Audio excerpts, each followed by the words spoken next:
Hi అండి, అందరికీ happy Sunday. ఈరోజు నా స్టైల్లో నేను తలకాయ కర్రీని ఎలా ప్రిపేర్ చేస్తానో మీకైతే చూపించేస్తానండి. చూసేయండి. మనం బయట నుంచి తెచ్చుకున్నట్టు నాన్ వెజ్ ఐటమ్ ఏదైనా కానీ దాన్ని మంచిగా చాలా నీట్గా అయితే క్లీన్ చేసుకోవాలండి. ఎందుకంటే వాళ్ళైతే మంచిగా క్లీన్ చేసి అయితే ఇవ్వరు కదా. అలా క్లీన్ చేసుకొని పక్కన పెట్టేసుకోవాలి. నెక్స్ట్ స్టవ్ ఆన్ చేసి కుక్కర్ పెట్టేసుకొని కొంచెం ఆయిల్ వేసేసుకొని అది కొంచెం హీట్ అయిన తర్వాత మనం బిర్యానీ స్పైసెస్ ఏమైతే ఉన్నాయో అవన్నీ అయితే వేసేసుకోవాలండి. అవి కొంచెం ఫ్రై అయిన తర్వాత మనం ఆనియన్స్ ముక్కలు అయితే కట్ చేసేసుకొని వేసేసుకోవాలండి.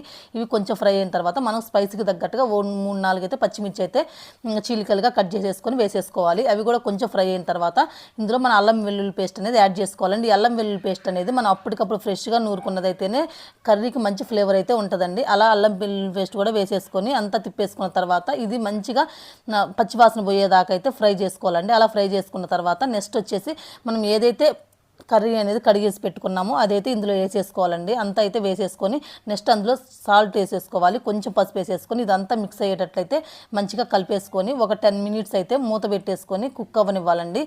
ఇంకా ఒక 10 మినిట్స్ తర్వాత మనం మూత ఓపెన్ చేసి చూస్తే చూడండి వాటర్ అయితే పైకి తేలుతూ ఇలా అయితే కొంచెం కుక్ అయిపోతే నెక్స్ట్ ఇందులో అయితే ఒక 2 టేబుల్ స్పూన్ల కారము, 1 టేబుల్ స్పూన్ వచ్చేసి ధనియాల పొడి, 1 టేబుల్ గరం మసాలా కూడా వేసేసుకొని మనం వేసినటువంటి స్పైసెస్ అన్నీ అయితే అంతా మిక్స్ అయ్యేటట్లయితే ఈ పీసెస్కి బట్టట్టు కలిపేసుకోవాలండి. ఇలా కలిపేసుకొని ఇందులో మనం గ్రేవీ కన్సిస్టెన్సీకి తగ్గట్టు వాటర్ అయితే యాడ్ చేసుకోవాలి. వాటర్ కొంచెం ఎక్కువ వేసుకోండి, ఎందుకంటే ఇవి మనకి కుక్ అవ్వడానికి కొంచెం టైం అయితే పడుతుంది, తలకాయ కూర కదా. అందుకని చెప్పేసి ఇలా అయితే నేను వాటర్ అయితే యాడ్ చేసేసుకున్నాను అండి. వాటర్ యాడ్ చేసుకొని కూడా అంతా మిక్స్ అయ్యేటట్టయితే ఒకసారి అయితే తిప్పేసుకోండి. మళ్ళీ తిప్పేసుకొని ఇప్పుడు మన టేస్ట్కి సరిపడా సాల్ట్ స్పైసెస్ ఏమైనా తక్కువ అయితే ఈ స్టేజ్లో ఉన్నప్పుడే యాడ్ చేసుకోవాలండి. యాడ్ చేసేసుకొని కుక్కర్ మూత పెట్టేసుకొని 5-6 విజిల్స్ అయితే రానివ్వండి.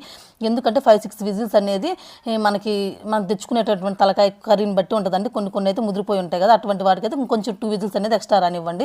ఇలా మూత ఓపెన్ చేస్తూ చూస్తే చూడండి మనకి కన్సిస్టెన్సీలో అయితే ఉంటుంది కదా. ఫైనల్గా ఇందులో కొత్తిమీరతో గార్నిష్ చేసేసుకొని మళ్ళీ స్టవ్ ఆన్ చేసి స్టవ్ మీద పెట్టేసుకొని ఒక 10 మినిట్స్ అయితే మళ్ళీ కుక్ అవ్వనివ్వాలండి. ఫైనల్గా మనకైతే తలకాయ కర్రీ అనేది రెడీ అయిపోతుంది.